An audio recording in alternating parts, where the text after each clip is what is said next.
DJ Fuse of Digital Underground. As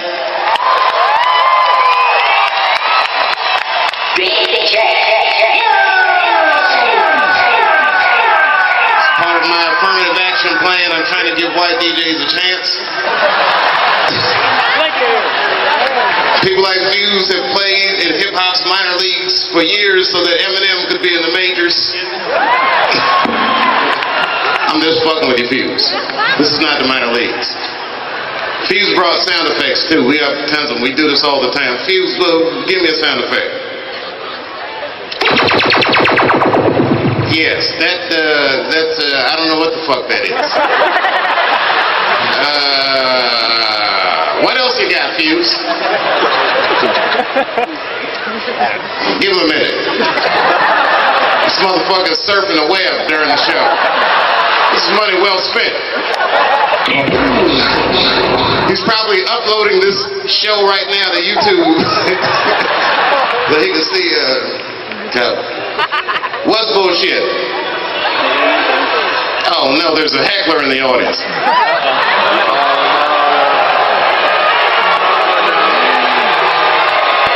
Ladies and gentlemen, please be calm.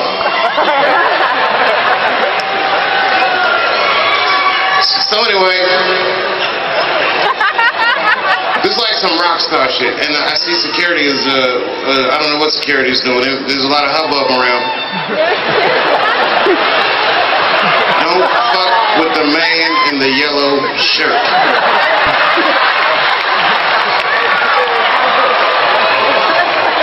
What's up, security? One of them was wearing shorts. That's very intimidating. Throw some karate slippers on. That'll show him. Do you know who you're fucking with?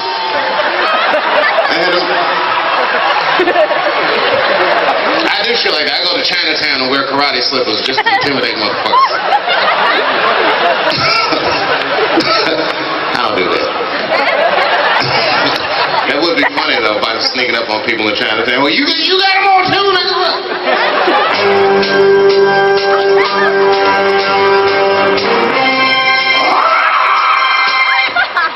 Of course, we all remember that's the theme to Enter the Dragon. Don't drive through Chinatown and blast that on your stereo. They'll think you're racist. Hey man, I'm just a movie buff. I kid the Chinese because I was recently in China, not Chinatown. I was actually in China searching for investments. Dave Chappelle is trying to diversify his career because I've learned how flimsy shit can be. And I did make an investment. I bought a house just outside of Shanghai, ladies and gentlemen, $450,000 American dollars. It is a 18-room mansion. Thank you. It's made entirely out of Legos. Everyone just relax. It's Chinese building material. Live in a house of poisonous toys. As a matter of fact, I got the building parts from a Chinese toy store. It's communist. It's called Toys for All of Us.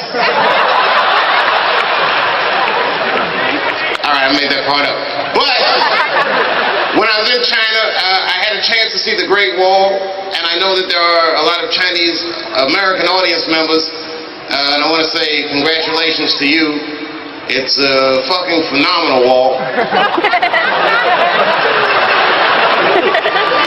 It's probably the greatest wall I have ever seen. It's amazing. I didn't know that Chinese people in ancient China had Mexicans. Ladies and gentlemen, yes, I did just say that. But don't misunderstand me. Because I would never take that accomplishment away from the Chinese. I know the Chinese built the Great Wall of China to keep Mexicans out of China, which is a very advanced idea that America didn't think to do till 2003. I wonder how that wall is coming. Okay, I say things like this, but you guys understand I'm joking. Which is a good thing. And one time that I was doing a show, this is some real Bay Area shit. I was doing a show, and there was a couple in the audience. The wife was obviously Asian. And the husband, his lineage was more mysterious. He could have been from Mexico, or maybe he was from Bangladesh. I didn't know what this guy was from. Now, I'm a tactful person sometimes, but in this particular instance, I wasn't tactful. I actually asked him. I said, so hey, where are you guys from anyway? And the wife was offended. Maybe rightfully so. She looks at me and she goes, well, I am from Berkeley. If you are asking my ethnicity, I am Chinese. And the husband says, he's like, I'm Mexican, bro. Okay, and then I'm just joking around. Now, it's not the best joke, but all I could think of in a second, I said, oh, wow. I said, man, you guys are going to give birth to the hardest working baby that's ever lived. Obviously, I'm joking. That's obviously a joke, right?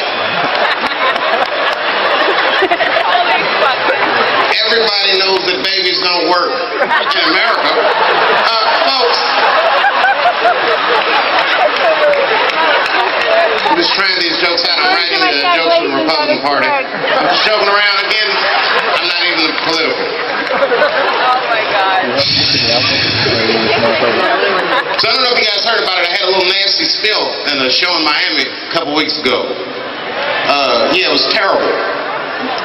Fucking terrible. And I was heckled by all Native Americans, and the people were camera phoning me, so I had like a Kramer moment. It was really fucked up.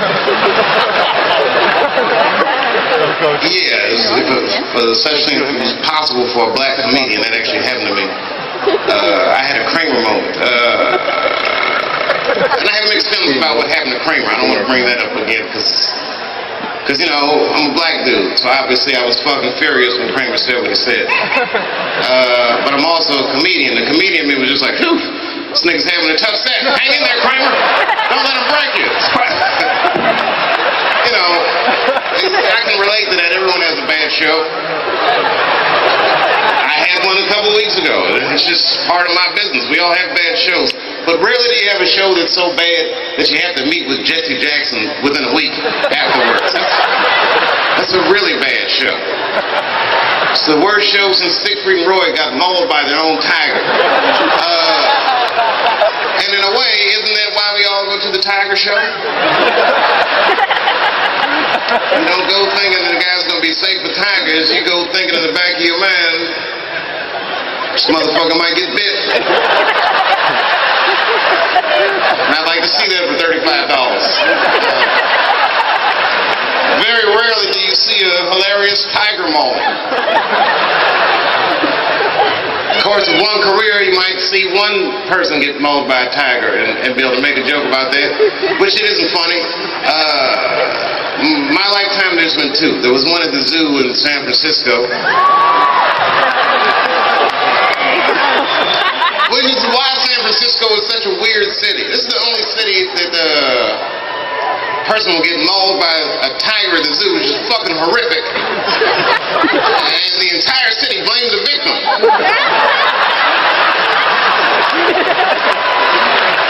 He was teasing that tiger. So the fuck what? The tiger is not supposed to jump out of this hole under any circumstances. They shouldn't, has to be one of the worst mismanagement stories I've ever heard at any zoo. You shouldn't expect to be killed by an animal, no matter what kind of funny faces or popcorn and shit they were throwing at him. The tiger fucking killed two people. I watched the whole thing in the news. They were like, well, the San Francisco police were called, which is another crazy thing. I just can't imagine calling the police. Hello, tiger, help! And they said the police said that they fired a warning shot. Just kill that motherfucker. He's bad. This tiger's bad.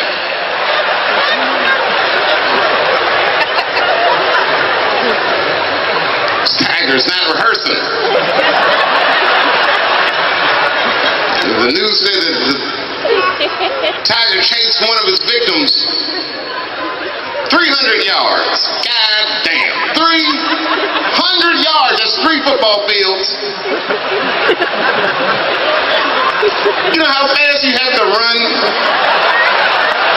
to outrun a tiger for 300 yards? That is fucking amazing. Probably woke up in the hospital with an NFL recruiter standing over his bed. You did good, son. Damn good. I know this is a bad time, but I'm with the Cincinnati Bengals. And you have the right stuff. That's what he wants to hear.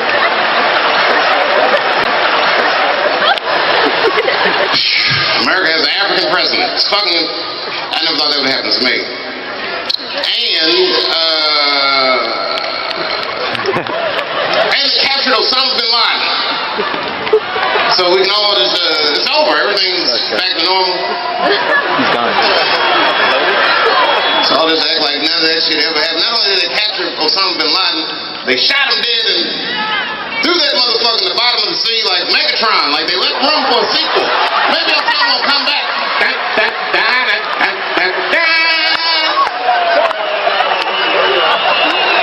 I am pessimist prime, motherfucker. I don't believe any of this shit. I could be coming back any minute. Nobody, I need some proof.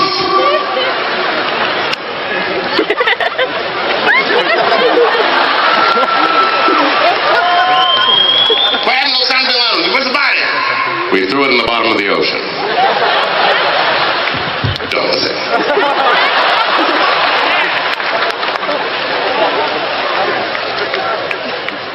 What a shitty hiding place he had. He had an apartment in Kabul. All this time we were looking in caves. Turns out he had a 3-bedroom. We busted in on that motherfucker. He was cooking eggs. America breathes. He was looking out the window. He wasn't even thinking about the World Trade Center. He was just thinking about how wild life can be and moving on with his life. Oh, yes. Motherfucking Facebook page was still open. What a wild life it's been.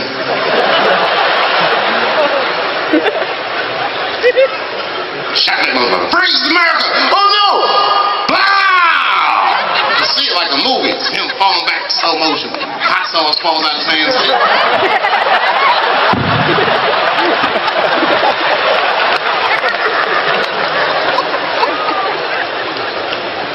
Take him to the bottom of the ocean. It's a fucking weird world. It's a weird world we live in. And the president's black.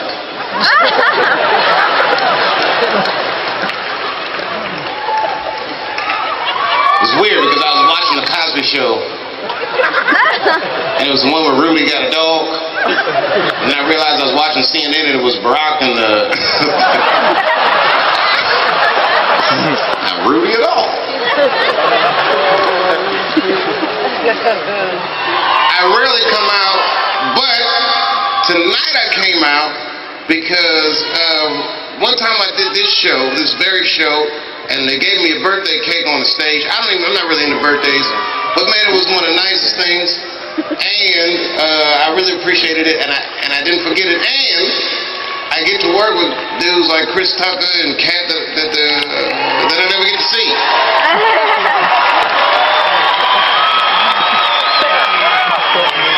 And I rarely get to see them. It's my own fault. I live in the middle of nowhere. I don't know what you just said, but you just sounded serious about that shit. And whoever's sitting near him, watch that motherfucker. That sounded like the Malcolm X get your hands out of my pocket type shit. They even put the spotlight on him.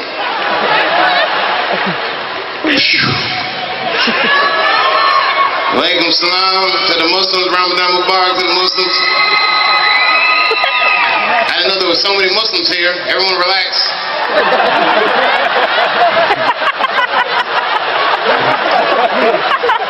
I mean, look, we all know that America, unfortunately, has a racial hot seat. And right now, that hot seat happens to be occupied by, unfortunately, Arabs and I dare say Mexicans. And we, the black people, would like to thank you for your sacrifice and your struggle. And as we take this long-deserved break, but we do feel for you. Because we as black people know all about racial profiling, but, you know, at least we can leave our backpack someplace. If you're Arab and leave your backpack somewhere, they will send a robot to blow your shit up. That's fucking amazing. It's a whole new level. And Latinos are, oh my God, the stuff they're doing, I'm so sorry to hear about it, everybody. It's not even easy for white people anymore. That's when you know that this motherfucker's imploding. Like, you know, now that I live in the country, it's like I actually know poor white people, like farmers and shit. Just like they come around, you know, for a black dude from the city, whenever he sees a poor white person, it scares him. Like, have you ever seen like a real poor white guy? They just look like a zombie movie. He's all dusty and shit. Kind of attractive.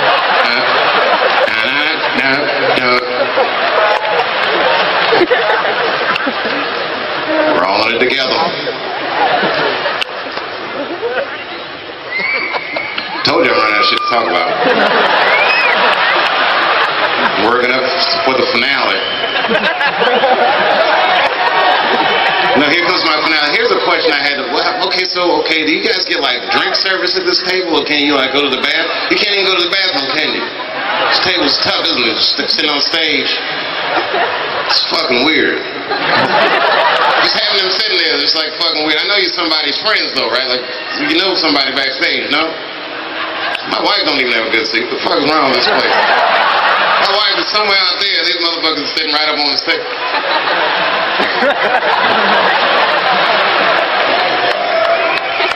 I'm totally joking. I don't mind you being there. It does make me a little nervous, but I'm assuming that someone with the yellow shirt patted you down.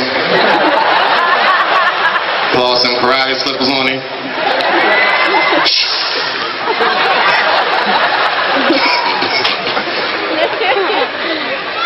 You know the worst part about bombing in Miami is my kids were there. And you know, I got mad. I don't know what I said, but you know, it must have been crazy because my kids was young and my wife was mad and shit. I got in the car, I was so furious, I was acting like I was asleep, so I didn't have to talk to anybody. And I heard my son say to my wife in the back seat, he said, "Mom, what is pussy?" So I know I must have said something crazy. But I don't know why I was mad, I just kept like I was sleeping.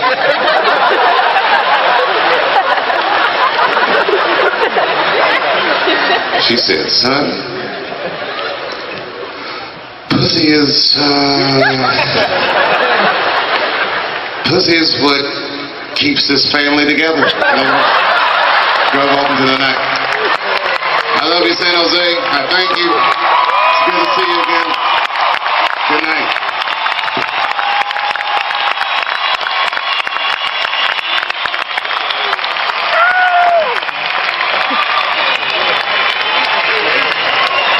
You know what I said? That's all I said. First of all, I'll tell you right now what I said. And I will tell you that this was not a joke. It's a true story. And I just happened to tell it.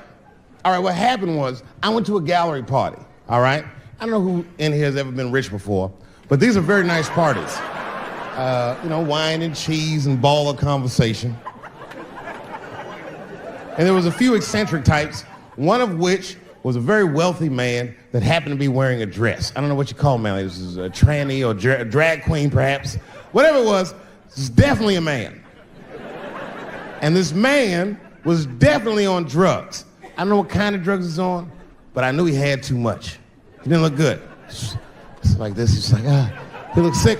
And all his friends were standing around him, concerned, trying to revive him.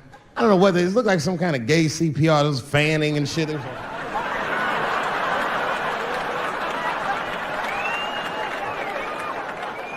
I saw all this from a distance. Now, I should have minded my own business, but I got curious. I was like, oh. And I went over there. All I said, excuse me, gentlemen, is he okay? And then they looked at me like I was evil. She is fine. I said, word? Oh. I'm sorry, I didn't know this is what we were doing. Here's my thing. I would support anybody's right to be whoever they feel like they are inside. I'm your ally in that. However, my question is, to what degree do I have to participate in your self-image? Is it fair that I have to change my whole pronoun game up for this motherfucker? That didn't make sense. Seriously. If I put on an Argyle sweater and I'm like, hey everybody, I feel like a white guy in this sweater and I want some goddamn respect and a bank loan. That's not gonna work. Give a fuck how I feel. Why should I give a fuck how you feel? Nigger is a pronoun. But there was no time for philosophical debate. This was an emergency situation. I said, fine. Sorry, guys. I was just worried because she looks terrible. She just fell off the bench. Appears that her dick is popping out of her dress. You mind if I call an ambulance, champ? I'd rather not be at a party where a tranny ODs. There's too many questions to answer.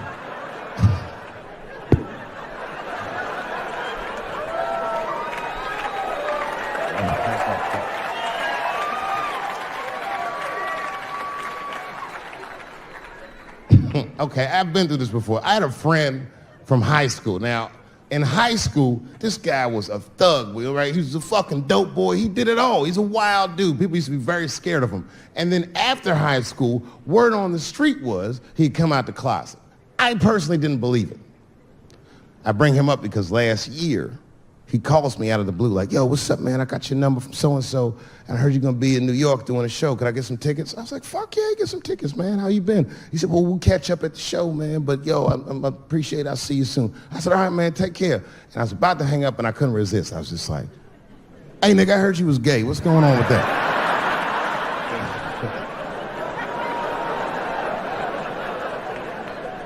And I wish I didn't ask, because he sounded like he was dying to talk about that shit. And he had a long story about it. And it's not that I didn't care, but I was, I don't like talking on the phone. I was watching TV at the same time. So I just wasn't really paying attention like I should. But I was trying to sound supportive, but I didn't really know what to say. So I was just like mumbling shit throughout this conversation. I was just like, nigga, you gay, man. You just gay. Like,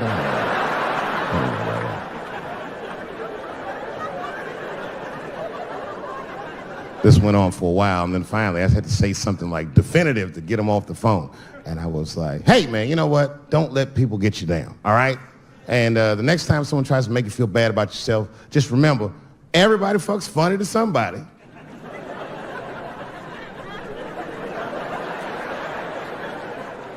He didn't like that shit.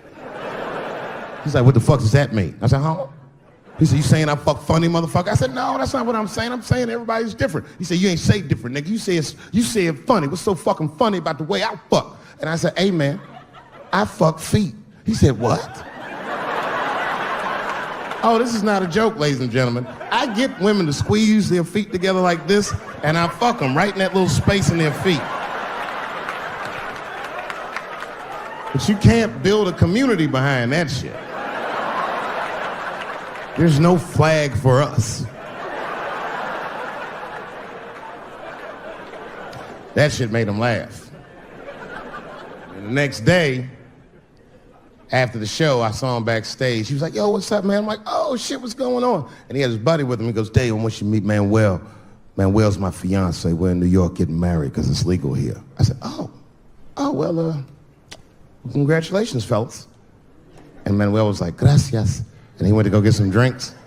And then my buddy looked at me, he was like, so Dave, what do you think? And I started mumbling again.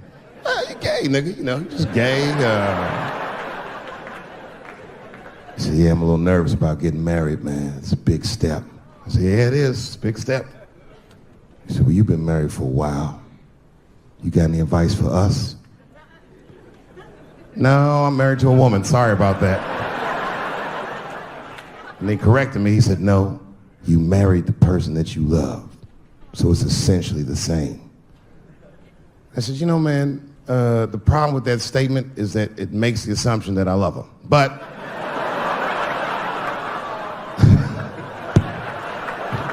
you guys lighten the fuck up. Of course I love my wife. She laughs at this shit. As a matter of fact, she eats and spends this shit. You know what I told him? I told him, I said, you know what you should do, man? First of all, you shouldn't do it. I'm talking about being legally married. It's not that you're gay as much as just legal marriage is a fucking diabolical leverage game in the United States. I'm just being honest. Devoid of religious significance or the idea of love, marriage is nothing but an awful contract that you shouldn't sign. I'm just being real. Because you start out loving each other, and then like 2 years later, you're just building a case against one another for a hypothetical court date that may or may not ever happen. You throw being gay on top of that, that shit is explosive. Like it's that Ray Rice shit. Okay, right after Ray Rice went through all that shit, I was at a party and I met this kid, Michael Samms. You know Michael Samms? Very nice guy. He's the first openly gay NFL player. And Mike's a very nice guy, very brave guy. But when I met him, I couldn't help but thinking, now what's gonna happen when Michael Samms beats his wife up in the elevator? Is that domestic violence or is that just two niggas working shit out in the elevator? You know what I mean?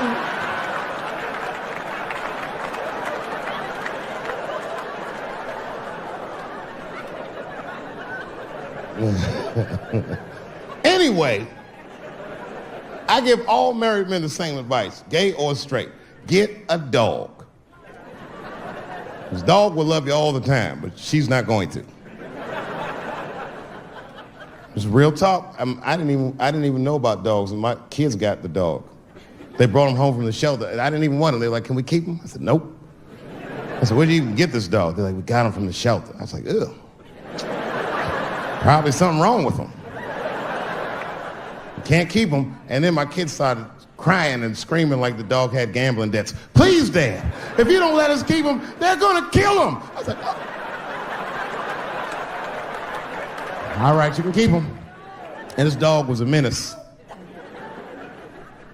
I hated his guts. Then one night I'd smoked a bunch of weed and I was eating a sandwich and Baba came over. Baba's the dog. He came over and was staring at me. This will make you very uncomfortable if you're just looking at you usually.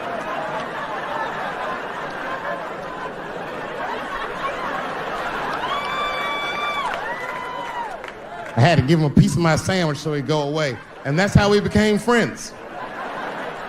Now, if you see me walking down the street with Baba, I ain't got no leash or nothing. He walks right next to me. If I stop, he'll stop. And if I go, he'll go. And all my friends are like, yo, Dave, that shit is dope. How you train Baba to do that shit? I've never trained Baba. Just a messy eater. If I drop food and Baba's not around, all I gotta do is call him. Baba! He's a black dude's dog, so he doesn't come right away. He peeks first to see what's going on.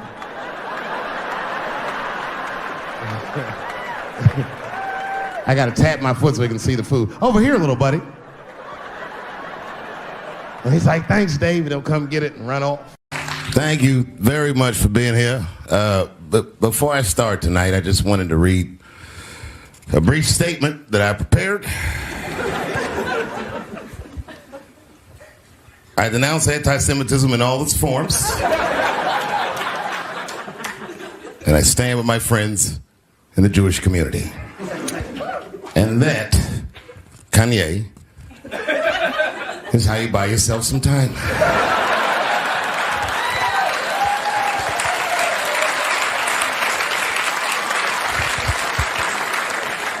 I gotta tell you guys, I've probably been doing this 35 years now. And early in my career, I learned that there are two words in the English language that you should never say together in sequence. And those words are the and Jews. I've never heard someone do good after they said that.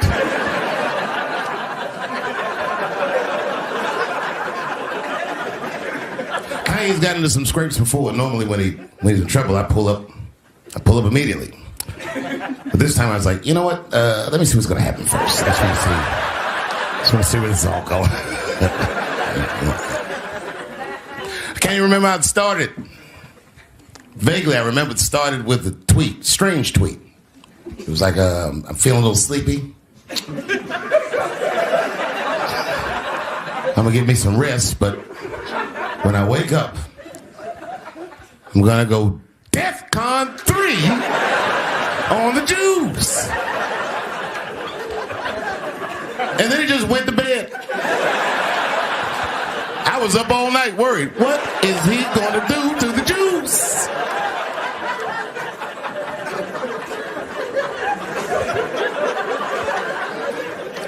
I grew up around Jewish people. I have a lot of Jewish friends. So I'm not freaked out by your culture. I know a little bit about it just from hanging around. I'll be like, yo, let's go out at school tomorrow. They'll be like, we can't go out. It's Shanana tomorrow. I'll be like, where? What is Shanana? I had so many questions. Why do some of your people dress like Run DMC?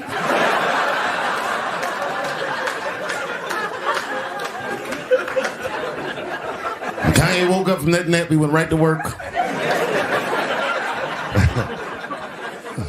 A year ago, I'd seen him on a podcast called Drink Champs. Great show. And it was an amazing appearance. Noriega and them were there, the rappers that I love, and they all had their gold chains and stuff on. And Kanye said, only millionaires wear chains. They said, what? He said, I'm a billionaire. Billionaires don't wear their money on their body. I tucked my chain and I said, oh, snap. That's right. It was a good appearance. It was fun and funny. But when he woke up, he went on Drink Champs again. This time, he was on one. He was mad about something. He said, I can say anti-Semitic things, and Adidas can't trap me. Now what? Adidas dropped that nigga immediately.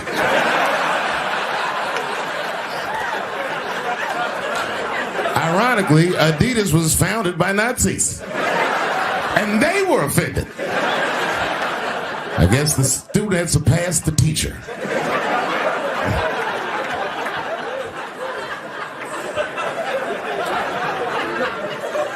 It's a big deal. He had broken the show business rules. There's just a rule. You know, the rules of perception. If they're black, then it's a gang. If they're Italian, it's a mob. But if they're Jewish, it's a coincidence, and you should never speak about it.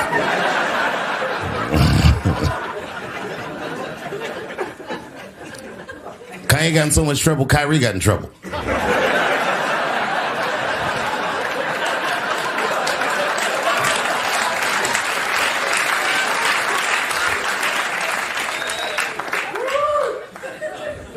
Kyrie Irving posted a link to a movie that he had seen on Amazon. No caption on the post or nothing like that. But apparently this movie had some, I don't know, anti-Semitic tropes or something. And it was some weird title like From Hebrew to Negro or something.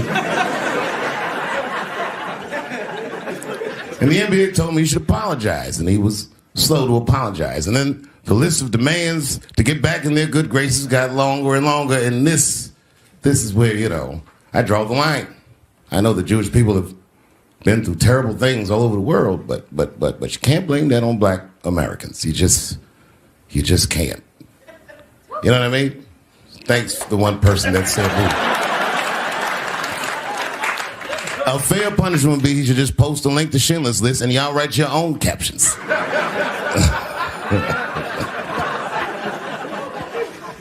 Kyrie Irving's black ass was nowhere near the Holocaust. In fact, he's not even certain it existed.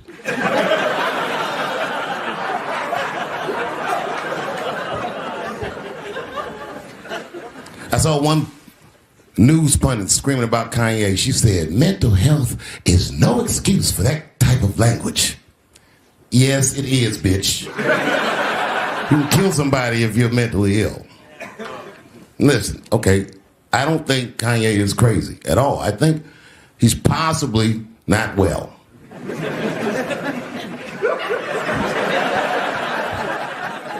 Well, I've been to Hollywood. Don't want y'all to get mad at me. I'm just telling you. I've been in Hollywood. This was just what I saw. It's a lot of Jews. Like a lot. But that didn't mean anything. You know what I mean? There's a lot of black people in Ferguson, Missouri. Doesn't mean we run the place.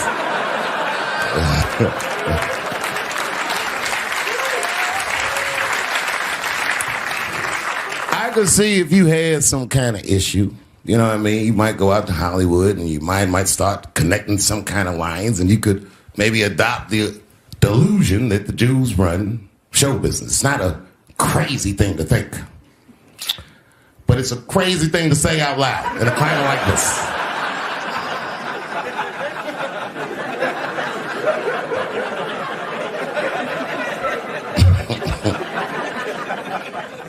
Now the midterms are over in this crazy climate, and I got to tell you, I feel like this midterm, like all of humanity, depends on it. And it's an ominous sign. The most ominous sign of the midterms, I believe, would be Herschel Walker, who I don't want to speak badly of because he's black. But I have to admit, he's observably stupid.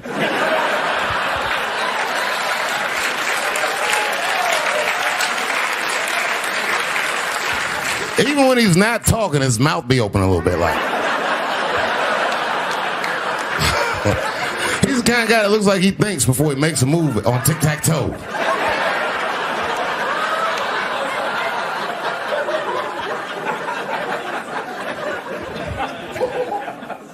And I'm watching the news now, they're declaring the end of the Trump era. Now, okay, I can see how in New York you might believe this is the end of his era. I'm just being honest with you. I live in Ohio amongst the poor whites. A lot of you don't understand why Trump was so popular, but I get it, because I hear it every day. He's very loved. And the reason he's loved is because people in Ohio have never seen somebody like him. He's what I call an honest liar. Well, I'm not joking right now. He's an honest liar. That first debate, I've never seen anything like it. I've never seen a white male billionaire screaming at the top of his lungs, "This whole system is rigged," he said. And across the stage was a white woman, Hillary Clinton and Barack Obama, sitting over there looking at him like, "No, it's not." I said, "Now, wait a minute, bro. It's what he said." And the moderator said, "Well, Mr. Trump, if in fact the system is rigged, as you suggest, what would be your evidence?" You remember what he said, bro? He said, "I know the system is rigged because I use it." I said, "God damn." And then he pulled out an Illuminati membership card and chopped a line of cocaine up and did it right at the podium.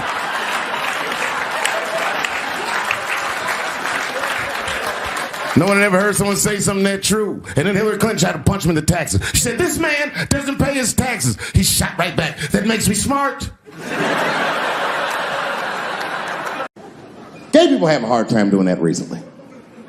Here we go. Here comes the deep water. No, recently I've noticed that. I noticed it with that Manny Pacquiao controversy. Yeah, no, it was now in the gay community's defense. Manny Pacquiao said some outlandish shit about gay people.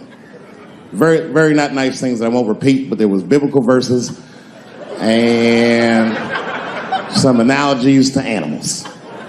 Wasn't a good look. Nike took his shoes immediately, which I thought was a little harsh. A little harsh. You know what I mean? Because he's just because he's Asian. You know what I mean?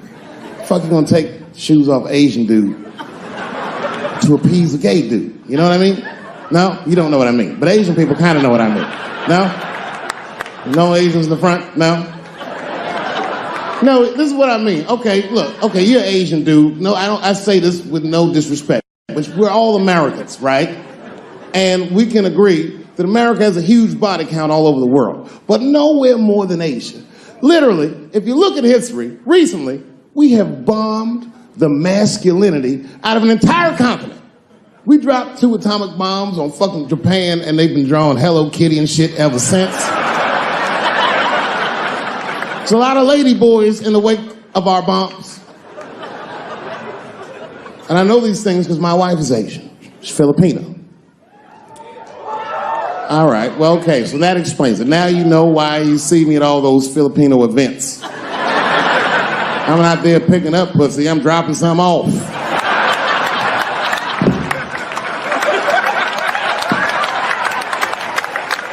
I take my wife to all that shit. I took my wife to see Pacquiao fight Mayweather. We sat ringside, okay? That was a quiet car ride home. That's what that was. But if you know what's popping in the Philippines, you know that they got a whole generation of kids in the Philippines growing up without their mothers. Yes, a lot of women in the Philippines go to the Arabian Peninsula, they come to the United back home, which is still one of the #1 staples in the Philippines economy. Money that their expats send back to the Philippines. The men, on the other hand, are left rearing children, twiddling their thumbs, waiting on their wives' checks. These men have been fucking emasculated. And then suddenly, a boxer rises from amongst them and reinstates their manhood with his motherfucking fist. This is not the guy you're supposed to ask, what do you think of homosexuals? He's not your champ. Shit. That's why I don't have a sneaker deal, because if you say something that people don't like, they'll take your fucking shoes off. Road ahead. They've got the longest mental gap to bridge. That's all I'm saying. Because, you know, whenever I see one of them T's on the street, I don't mind them, but I'll be like, man, I miss Bruce. I'm sorry, guys. I'm 42. I remember Bruce Jenner. Before the Kardashians, before all that, this motherfucker was a white American superhero. It was amazing. He was beating Africans at track and field. We'd never seen anything like it. He was on my cereal box growing up. You know how much of that cereal I ate, nigga? I didn't know he was gonna do that.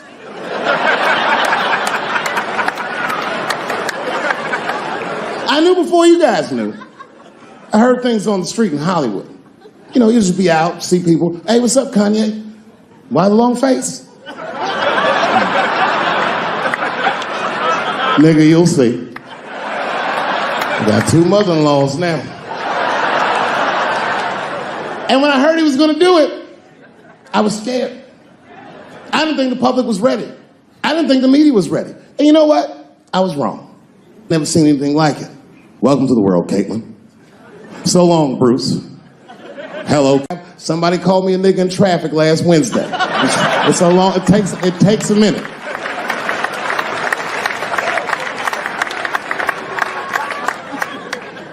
My wife's friend, Stuart, told me that. My wife has a lot of gay friends. Stuart's their leader. She has a lot of gay friends. And I don't like them.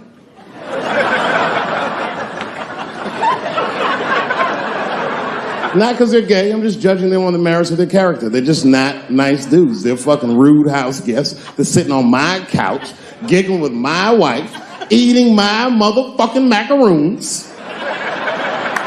And I come in, they act like the party's over. Hey, Stuart, what's going on? This guy talks to me the way a cat would speak if a cat could talk. Hi, David.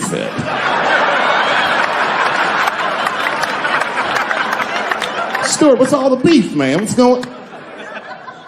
He always wants to have some kind of gay political argument. The last one was about a petition in federal court to take the words husband and wife out of the law. I said, well, why would you want those words out the law? He said, because it discriminates against same-sex couples. I was like, niggas, please save me the semantics. Just trust me, take your chips and get the fuck out of the casino. You're about to decide, talk that over amongst yourselves, and whichever one of you is gayer, that's the wife.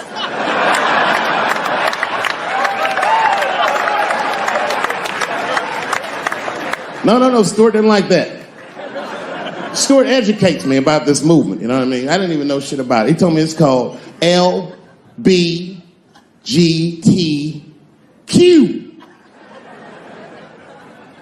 I was like, what the fuck is the Q? Does that even make sense, Q? Turns out Q is like the vowels. That shit is sometimes Y. It's for gay dudes that don't really know they're gay. You know what I mean? Like prison fags who are like, well, I'm not gay, nigga. I'm just sucking these dicks to pass the time. I'm not G, I'm Q. Ugh.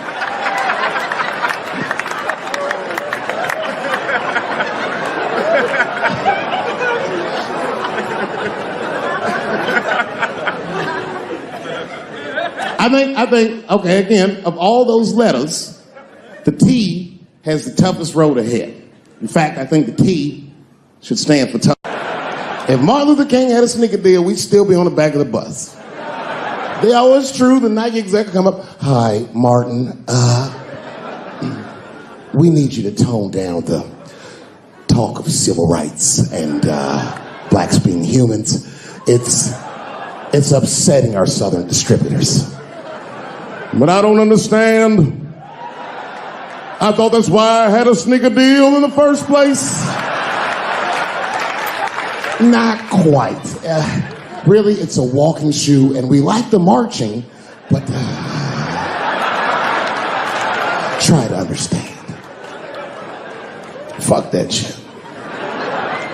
You know, I get it, though. I understand why gay people are mad, and I empathize. You know what? I'm just telling you, this is a black dude. I support your movement, but if you want to take some advice from a Negro, pace yourself. These things take a while. Just because they passed the law doesn't mean they're going to like it. Brown versus Board of Education was in 1955. I was shocked. Is this happening? Wait a minute. Is this a time in American history when an American can make a decision for themselves, and even though other Americans don't understand it, they'll support it? And let this person live a happy life? Is this what's happening? If it is, then good for America. That's Dave Chappelle, the American. Although Dave Chappelle, the black American, he was a little jealous. I was like, how the fuck are transgender people beating black people in the discrimination Olympics? If the police shot half as many transgenders as they did niggas last year, it'd be a fucking war in LA. I know black dudes in Brooklyn, hard street motherfuckers that wear high heels just to feel safe.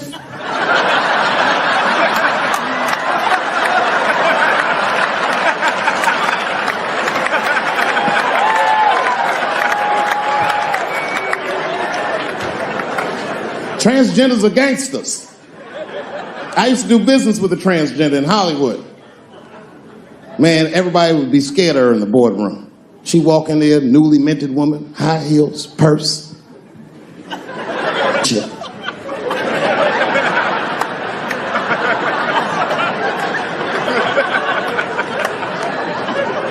And then she walked to the head of the conference table, stare at us all, reach in her purse, and pull her old dick out and throw it on the table. Let's talk business, gentlemen. Ah!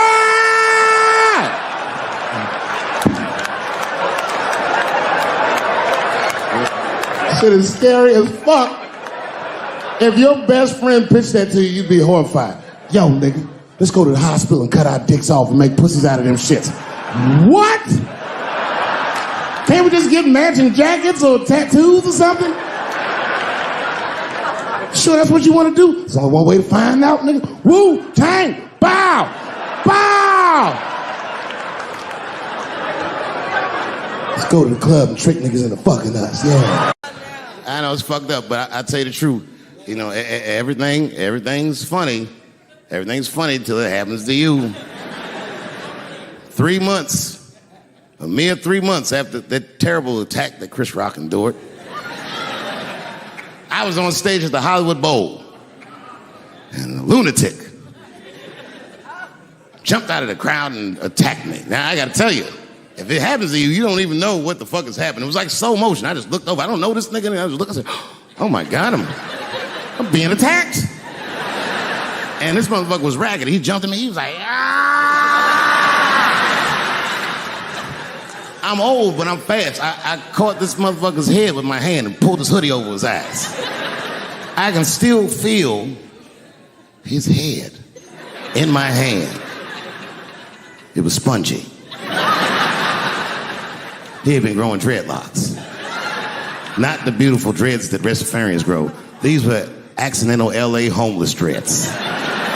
This shit had leaves and sticks and bottle caps and shit in it, some kind of grease. I was like, ugh, like this. And then I fell down. And he knocked me all the way on the ground. And I was like, man, this is a bad situation. I'm like, I don't know if I'm gonna die or what's gonna happen. But in that moment of vulnerability, you know what occurred to me that had never occurred to me before in my life? In that moment, it occurred to me that bodyguards should not wear dress shoes to work. Travis! This nigga Travis came out slipping and sliding on some kind of beautiful loafer and fell flat on his back. Bop. I said, oh my God. Now both of us are down. I gotta handle this shit myself. So I popped that back, boom. And then the kid that knocked me down, he popped out, boom. And we looked at each other and realized, at the same time, I was bigger than him. And that motherfucker took off running. And I started to chase him and I said, fuck him. And I picked the microphone up. So I'm gonna finish this show now. That's right.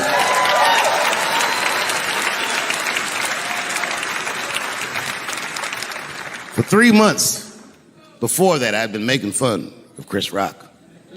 And people would ask me all the time. They'd say, Dave, what would you do if you were Chris Rock and Will Smith slapped you in the face? And to this day, the answer is the same. Well, I don't know what I would have done. I've never been in a situation that extreme. But I do know now what Will Smith would not have done. And that is enjoy the rest of his evening. Man, listen. We gave that kid a good while. We was whooping his ass. Not we. I mean, I was on stage trying to think of a joke to tell, but they was beating this nigga up right behind me. Everybody could see it. Everybody could see it. And I'm sitting up there trying to think of what to say. And I'm tongue-tied. Me, of all people, can't think of anything to say.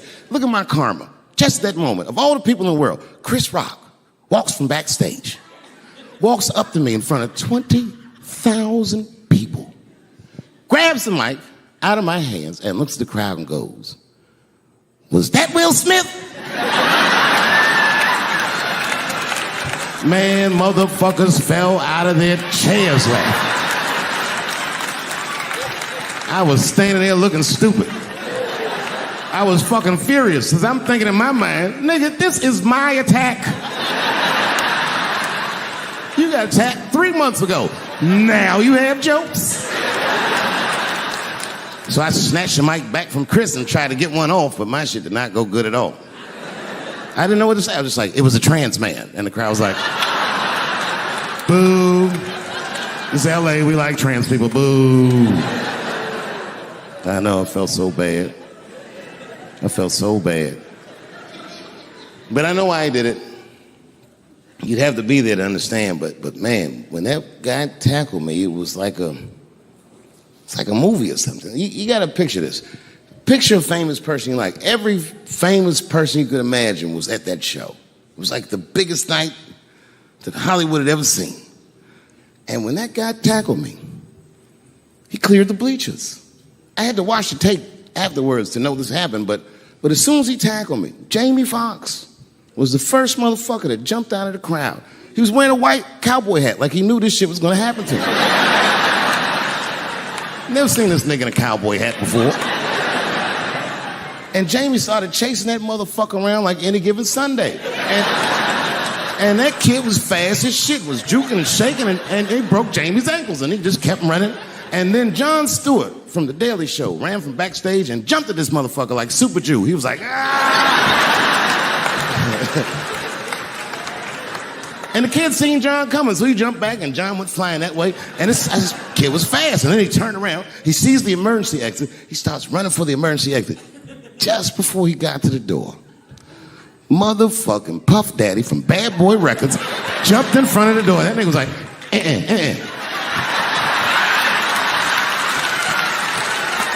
Boy, Puffy got that motherfucker. And then every celebrity just ran out because every celebrity saw themselves in me, and they just started beating the fuck out of that kid. And I know Chris was backstage looking like, nobody helped me.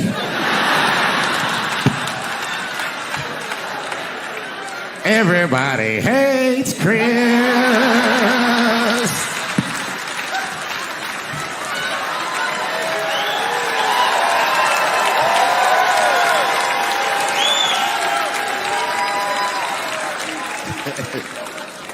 Look, it was way more intense than what you guys might have read. I don't know what you read, but the kid, while we was beating on him, reached in his waistband, pulled out a .22 caliber pistol. That shit was mayhem. Everybody started screaming, oh my God, he's got a gun, he's got a gun. And then I got scared. I was in the back, but I was scared because I knew that everybody that was with me was armed. Yes, if they had shot and killed this kid on stage at the Hollywood Bowl, like I pay you to do, Travis.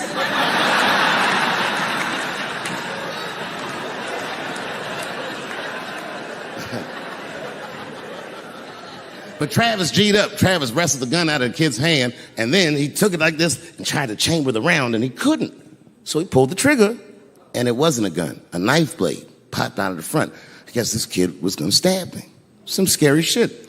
So the next night, even though I didn't have a show, I said, I got to get right back on stage. And I went and did a show. And someone in the audience screamed out, Dave, what happened with the attack? And I didn't know there was journalists in the room. All I said was that this nigga had a knife that identified as a gun. I got 6 more weeks of bad press for that joke. I didn't even do nothing to this nigga. That's not right. That was not right. And then the New York Post went to the jail and interviewed my attacker like he was some kind of hero. And I read that interview. It turns out the entire attack was my fault. Yes, I triggered him. I didn't mean to. I had done jokes about the homeless. It turns out this young man was homeless. And I mean, there's no way I could have known this. But I will say, for a homeless guy, this nigga had incredible seats.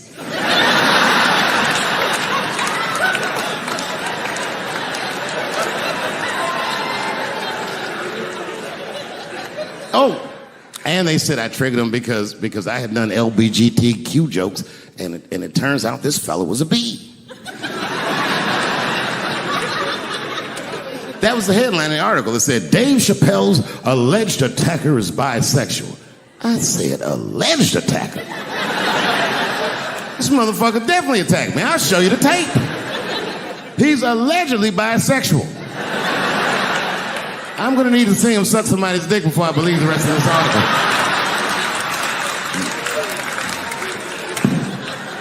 I read that shit in the paper. I was horrified. I was like, oh, bisexual? I could have been.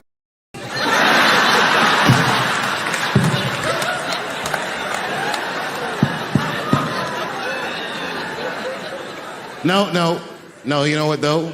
It's not funny because after all that madness ensued, I went to the hotel room. I was by myself and I opened the door and my wife was in there alone. She was sobbing, like sobbing. I said, oh my God, what's wrong with you, bitch? Did you get attacked too?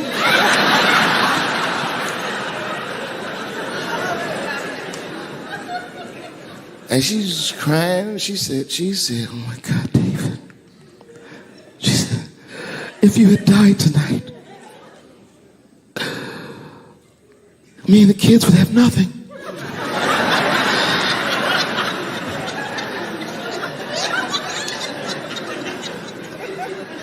Then I knew it was serious. So I sat down on the bed next to her. And I reached in my pocket, I pulled some keys out that she had never seen before. She said, what are those keys? And I gently placed them in her hands. I said, sweetheart, those are the keys to my safe deposit box. God forbid anything ever happen to me. But if it does, don't even worry about it. You and the kids have everything you need in that box. I've already taken care of it. And she was looking at them keys, and I could see her mind realize what we were actually talking about. And then she just started crying harder. And to be honest with you, that made me cry a little bit too. And we hugged each other real tight.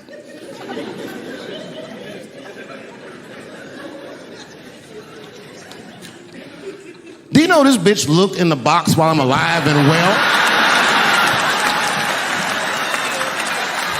Who does that? Oh my God. And then she was mad at me. She said, God damn it, David, I opened that box. I said, you did? She said, yes, I did. And there was nothing in there.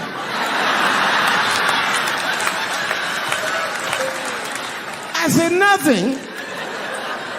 Oh. She said, nothing except your stupid joke book. I said, whoosh. I said, well, sweetie, look. If you tell those jokes exactly how they're written, you and the kids should be fine. They're really good jokes.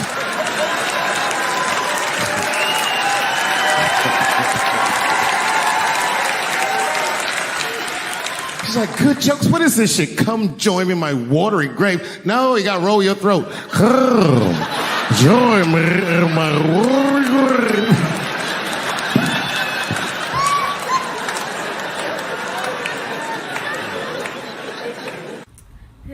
Hello, xin chào mọi người đã quay trở lại với buổi review sản phẩm của em Lan ngày hôm nay nhé. Xin chào tất cả mọi người, chào mọi người nha. Thì sản phẩm hôm nay mà em Lan mang đến cho mọi người đó là sữa cool, nhưng mà đây là sữa cool uống lên men nhé.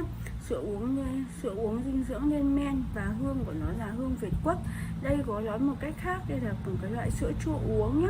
Đây là một cái dòng sữa chua uống lên men mà hôm nay em sẽ giới thiệu cho mọi người nha. Của nhãn hàng, cũng là cái nhãn hàng mà hôm trước em đã review cho mọi người cái sản phẩm là sữa trái cây rồi đấy.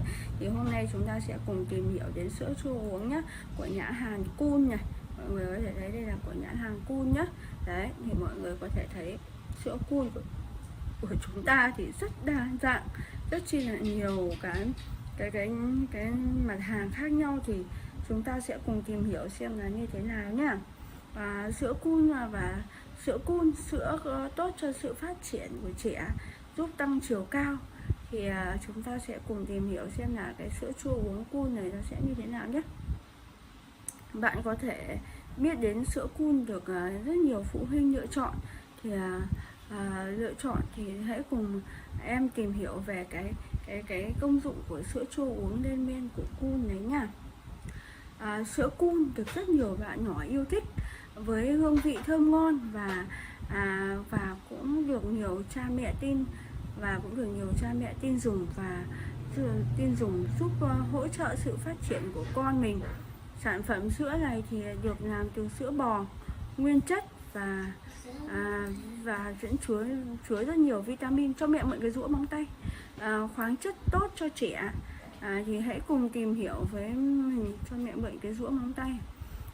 Hãy tìm hiểu của mình về cái sữa Cool xem nó sẽ như thế nào nhé, đặc biệt là sữa chua uống Cool này nhá. Đấy, thì mọi người hãy cùng tìm hiểu nhé. Đôi nét về thương hiệu sữa Cool, em sẽ giới thiệu về đôi nét về cái thương hiệu sữa Cool này để cho mọi người cùng biết này.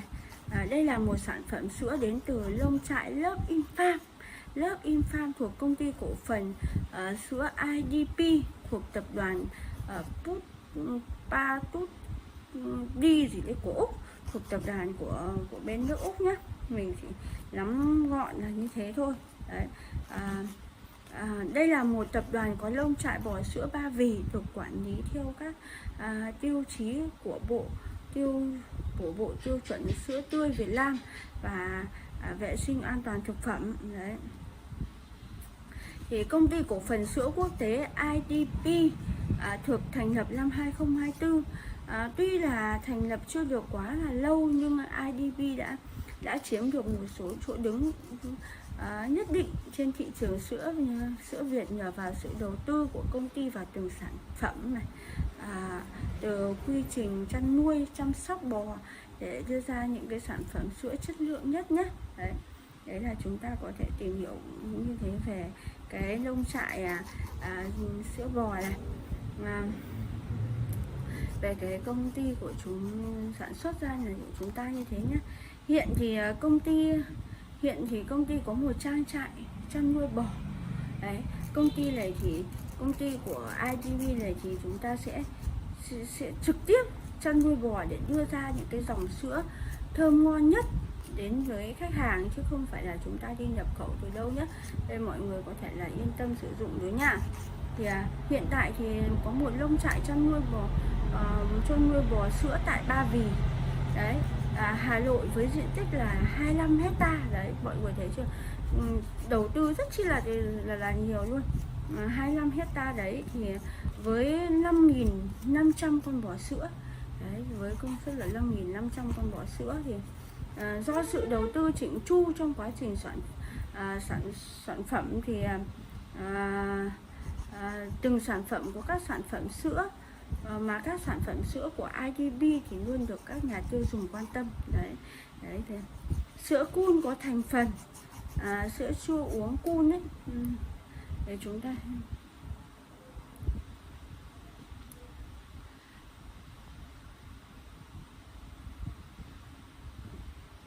đấy này.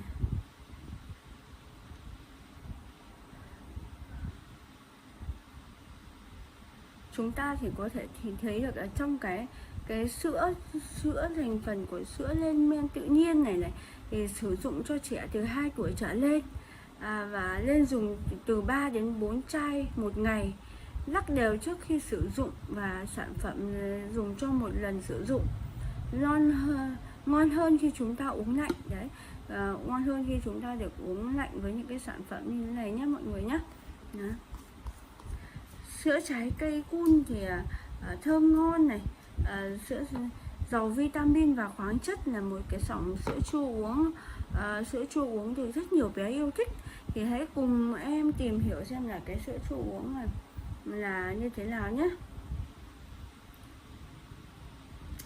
Thành phần trong cái sữa chua uống này là sữa chua uống Fit Cool, là có thành phần chính là sữa bò lên men tự nhiên này, đạt tiêu chuẩn khắt khe của lông trại sữa lớp Infam.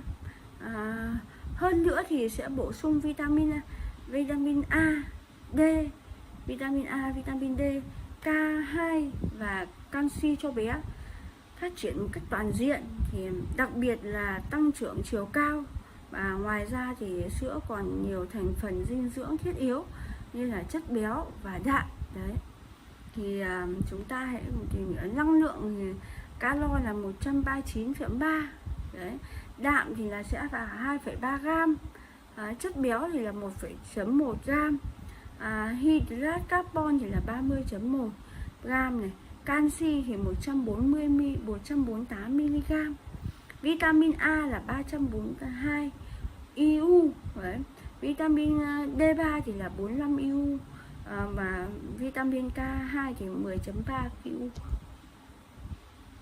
Đặc điểm nổi bật của sữa chua uống cool này là cung cấp rất nhiều dưỡng chất cần thiết cho bé, như là vitamin A, vitamin D và vitamin K2 đấy, và canxi thì công thức kết hợp giữa 4 loại, loại chất này hỗ trợ rất tốt cho sự phát triển của hệ xương này, thúc đẩy tăng trưởng tầm vóc hiệu quả này. Chúng ta sẽ thúc đẩy tăng trưởng cái tầm vóc của chúng ta hiệu quả hơn này. Do đó thì các mẹ muốn kích thích phát triển chiều cao cho con có thể ưu tiên lựa chọn sản phẩm này. Nếu mà các mẹ nào mà muốn kích thích sản phẩm chiều cao cho con thì chúng ta có thể suy nghĩ đến cái sản phẩm sữa chua uống của Cool này nhé. Ngoài ra thì sữa chua uống Cool còn có hương vị thơm ngon, dễ uống. Đấy, ngoài ra thì sữa chua uống Cool này còn có hương vị thơm ngon và dễ uống. Độ ngọt vừa phải với hai vị sữa chua uống vị cam và sữa chua uống vị dâu. Đến nay thì chúng ta sẽ có thêm cả vị Việt quất nữa nhé mọi người nhé. Sự kết hợp giữa sữa chua uống với vị trái cây thì tạo lên cho chúng ta một thức uống hoàn hảo, không gây ngán, rất phù hợp với sở thích của các bé. Đấy, bé nào cũng thích, em khẳng định luôn là bé nào cũng thích cái dòng sữa này thôi. Đấy. Không bé nào mà có thể từ chối lại được cái dòng sữa thơm ngon như vậy. Đấy. Có thể cho bé sử dụng sữa chua uống cool hiệu quả nhất thì các mẹ cần lưu ý một số điểm như sau nhé. Sử dụng cho bé từ 1 tuổi trở lên. Tương tự như khuyến cáo ở độ tuổi sữa chua uống cool thì có vitamin, có đường. Sữa chua vitamin có đường 100g. Đấy thì độ tuổi thích hợp để các mẹ cho bé uống sữa chua là từ 1 tuổi trở lên nhé. Đặc biệt là các bé trong độ tuổi từ 3 đến 11 thì các mẹ cần phải bổ sung thức uống này, vì đây là giai đoạn vàng để bé phát triển chiều cao. Đấy. Nếu uống 1 đến 2 hộp một ngày dựa vào giá trị dinh dưỡng của sản phẩm thì nhà sản xuất khuyên bé nên dùng 1 đến 2 hộp một ngày luôn nhé. Mặc dù sữa rất thơm ngon, bổ dưỡng nhưng mà các mẹ cũng không nên cho bé uống quá nhiều, trên 2 hộp một ngày. Chúng ta không thể nên cho bé uống trên 2 hộp một ngày vì đây là cái dòng sữa chua. Vì bé cần bổ sung dinh dưỡng thông qua đa dạng các nguồn thực phẩm khác chứ không phải là chỉ có sữa chua uống rồi. Thời điểm mà vàng để là sau bữa ăn chính 30 phút hoặc là 2 giờ chúng ta sẽ cho bé uống sữa chua này là tốt nhất nhé. Đấy thì cái video của em đến đây là kết thúc rồi. Bye bye, và hẹn mọi người những video sau.